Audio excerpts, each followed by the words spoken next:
Hello everyone and welcome to Game 2 in the series between Karon3 and MVP. This time, Karon3 bringing up Vortex to try and stop MVP from really gaining any additional traction, as MVP's Bang played in Game 1, a very impressive game I must say, as Bang was losing pretty much every battle, every which way, and fighting against 3-3 upgrades while he was just at 2-1 and still managed to survive. Bang, perhaps just with better micro, better map awareness, and being able to catch his opponent off guard, taking down Pro as now we move into Game 2. This is going to be a Terran versus Zerg matchup here, as Bang has been playing pretty strongly. Now, taking a look at what I know from Bang, which is not very much. I only seen one game from him so far since Heart of the Swarm. It really feels like he didn't add many Heart of the Swarm units. He used that early Reaper to try to do some harassment that perhaps was a bit of a mistake. Didn't get very much mileage out of it at all. And then in game and then went for Widow Mines, perhaps created 3, maybe 4 at most, and didn't do much damage at all with them either, and said, you know what, forget this. I'm going to go for the Wings of Liberty style, Marines, Marauders, Ghosts, Medevacs, and Vikings. I even maybe perhaps could count the number of times he used the Afterburners on the Medevacs on one hand, no more than 5.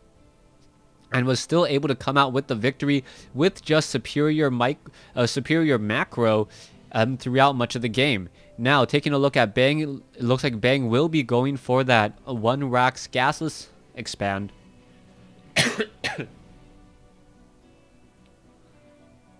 Yeah, going for that 1 Rax gasless expand. Command center should be coming down in just a moment. Come on, there you go. 1 Marine now down on the low ground, as the SCV gonna take a look around. Now, the spawning pool is delayed much more than usual, as he did go for an extractor first. Or actually, no, I don't believe he went for 25. Yeah, he went for an extractor first, or about the same time. And with that, the Zerglings will not be popping out all that quickly. Also, Queens will be a little bit delayed. And with this, it looks like it will be much more of a macro style game. Here you have it, Mod Marine just trying to shoot down these plates off over here. Marines just making their way down to the low ground. Still no bunker here as of yet. And this is where we should most likely see some supply depots being placed down to add a bit of a wall. So far, SCV has scouted everything as well, sees his opponent, and now will simply be returning back home. He does not want to fall at the hands of the claws of a Zergling, as the SCV perhaps going to hold the Zelnaga Tower for a second. Oh, nope, he's going to be stationed there for a while, sees the Zerglings and goes, you know what, I should be heading on home.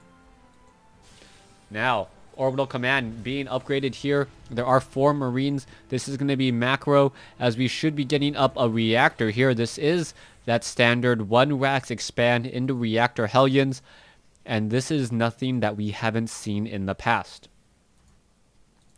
By this point, Vortex should be looking, okay, when can I establish up my 3rd base? I know that Bang most likely has that natural expansion already, even though I do have the ability to train up more drones every minute. In the same way or at the same time, I have to be careful. I cannot allow Bang to sit on 2 bases with me for that long. And now in comes the drone. It will be expanding at the 6-minute mark. And will Vortex have enough defense in order to protect it from all of those important...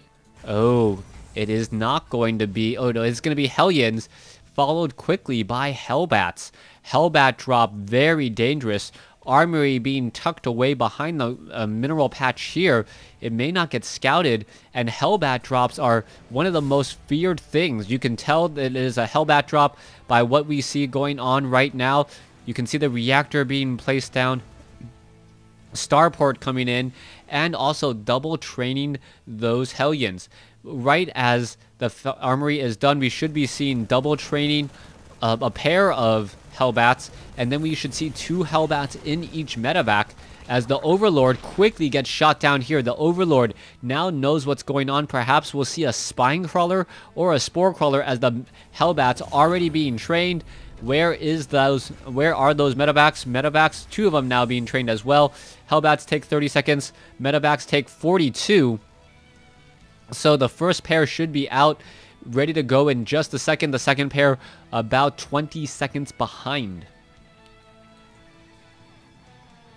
Here we have 4 Hellions looking to try and torch down a couple of drones here. May not be able to find any.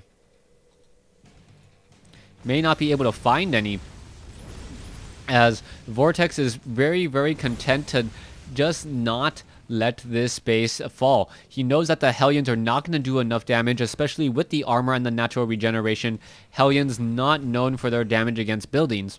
As we're now also going into Vikings. Okay, so we see double Hellbat drop into quad Hellion play. More Hellbats being added. Level 1 weapons upgrade going on for mech. And this is a very heavy mech style. We are going into a third command center here as the Hellbats going to be dropping straight inside the mineral line. Oh, how much damage is this going to be? The Hellbats need to be going after drones, and the drones are already falling. 9 workers have been killed. Meanwhile, down over here, the Hellions going after even more drones. Drone after drone now getting torched as we see what's going on over here. Bang, catching a couple of units out of position. Is it going to catch anything as the Hellbats quickly just get picked back up and now going to afterburner away? I am surprised though that this queen is still alive. The Hellbats now backing off. The queens are still right there.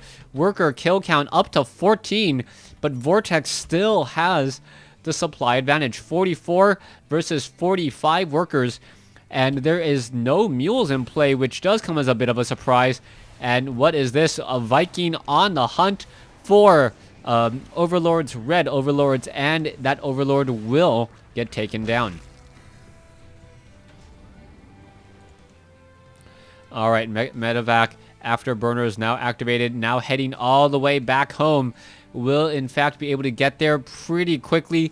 SCV should come off the mineral line to repair here in just a second. Wait for it, wait for it. No, come on. That medevac is really expensive. Come on, folks, repair it. Alright, so I'm just assuming that this medevac will get repaired at some point. There we have it. 3 SCVs working overtime, repairing that medevac. And we are now going once again into a bit of a play. Alright, one creep tumor has been taken down. Zergling's now trying to do a bit of a run by as Vikings still hunting for more Overlords. Another Overlord going to get taken down easily. And there it goes. One more shot. Down it goes, down to 8 hit points, and now lost in space for all time. What is going to be happening here? Are the the medevac's going to be able to drop in again? It looks like they will be able to, but no, the roaches are a big enough deterrent as the Hellbats do not want to go up against those units at all. Third base now being added, but a Zergling is right underneath that landing zone. This one command center is not going to be able to do much of anything as the roaches now simply walk across the map. Vortex looking fairly strong here. And with these roaches should be able to just shell out a lot of damage to these Marines. The problem is going to be the siege tank up on the high ground and Hellbats trying to get in a couple of easy chase. Alright, one Hellbat quickly gets taken down. Meanwhile, roaches preventing the orbital command from landing, and it is still 3 bases to 2. 69 drones versus 60 SCVs. As more and more roaches gather underneath, it looks like a bit of a sit-in at the orbital command, saying, you know what, I'm going to prevent you from doing any serious mining here, so no real work. 138 supply versus 124. Zerglings and roaches now marching on over as the Hellbats going straight into those roaches. Oh, the roaches are going to get shelled here, and down they go. Faster movement speed of 3, but is it going to be enough as the Hellbats do have, but I believe even though it's a little bit of a less range, it can still deal a lot of damage to those roaches with that additional splash damage. Once again on the front door, mass roaches going after Hellbats. And there you have it again. Siege tanks now being brought over. Roaches going to try to catch some SCVs. And those Hellbats are still dealing a lot of damage. Alright, one Hellbat does finally get taken down. More Hellbats coming in from the far side. And there you go. Trading Roaches for Hellbats. Willing to do that pretty much all game as the Siege Tanks are trying to finish off the last of those Roaches. 127 versus 128 supply. Roaches are on the field. Roaches now making their way up onto the high ground once more. Siege Tanks now down here. Bang looking very strong once again, but Vortex no slouch either as he is trying to establish up his 4th base.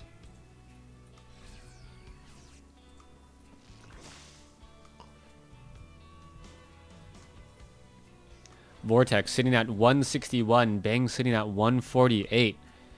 So far, Siege Tanks Siege Tanks are upgraded 2-1, and soon will be upgraded 3-1. Very very heavy upgrades, meaning that the Siege Tanks will or should be able to take down Roaches in just a second. Here you go, Vortex sitting on 1-2 upgrades, soon to be 2-2, and now going into Vipers.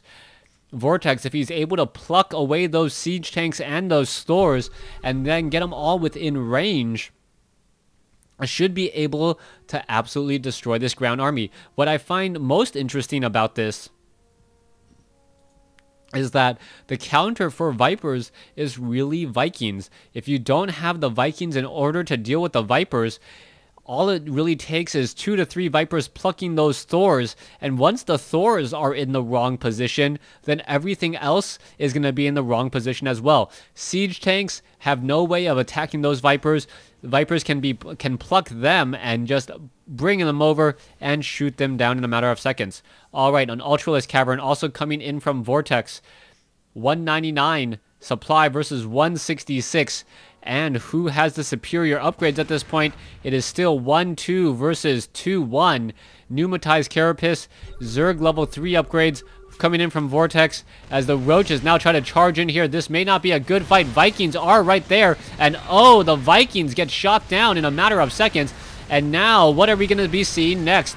Alright, Thors. There's some blinding cloud. All of the Siege Tanks unable to attack except for 2 but in the very, very far back. This is a huge play as all of the Hydralisks are now making a bit of a move. Alright, so Blinding Cloud almost like Disruption Web, except for everything that's melee can still attack. Vipers now consuming on some Extractor goodness in order to get more mana. Too bad Vipers cannot also consume in order to heal themselves. That is the job of a queen if there ever was one. And yes, there's the transfusions to keep those very expensive units alive. Bang, now moving forward, he has over 8 Siege Tanks, now sitting at 10. It looked like almost a good dozen Siege Tanks, with the Thors bringing in everything else. This hatchery in the bottom right will fall, and this may be the beginning of the end for Vortex, as Vortex has nothing to really deal with this Thor Siege Tank army. There are Vikings in the air to help deal with the Vipers, but the real problem is going to be those Hydralisks and those Roaches.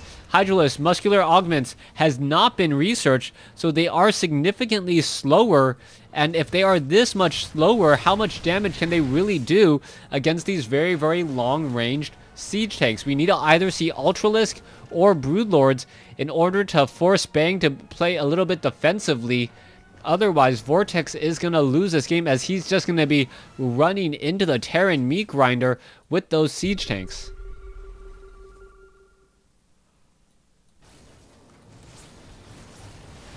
Siege Tanks now being brought over once more. Vikings going after the Overseers.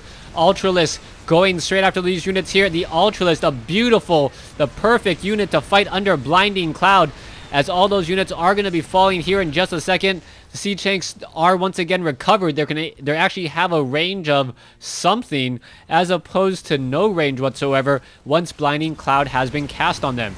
All right, Hellbats in a bit of trouble. Ultralisk trying to make a move in. Is it going to be enough? Vortex still pushing in. Vortex having a slight supply advantage, but losing it rather quickly to a number of Siege Tanks. 152 versus 143. All the Siege Tanks may simply be trying to retreat, and yes, they are, as more Siege Tanks being added to this platoon. 3-2 upgrades on these Siege Tanks.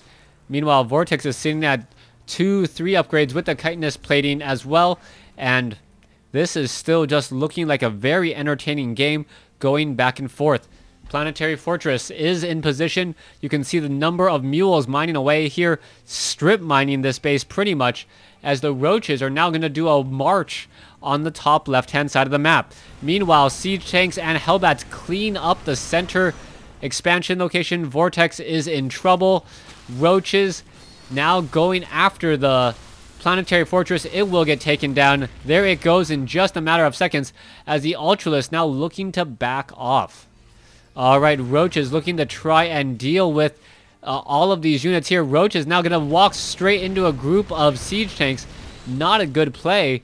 And Vortex now forced to back off again. More siege tanks catching all of these units out of position. More roaches falling. It is now about a 30 supply discrepancy, as the roaches are still hurrying, scampering, and scurrying away.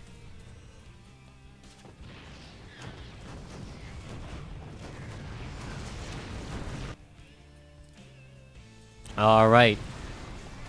Hellbats, siege tanks, ravens now being brought over once more. Drones now making their way over as well. And let's see what's going to be happening. Ravens are in the air, ready to go. We could get some seeker missiles. Those could land on some of these larger units here in just a second. And where are they going? The Vikings have to be careful. A huge splash damage hit. Blinding cloud on a lot of the siege tanks, as the Vipers are now going to get picked out of the sky. There's the GG, as Bang takes the game. Vortex unable to recover, as Bang was just able to continue to macro up more and more units. Vortex unable to defend the bottom right. Thanks for watching. Thanks for listening.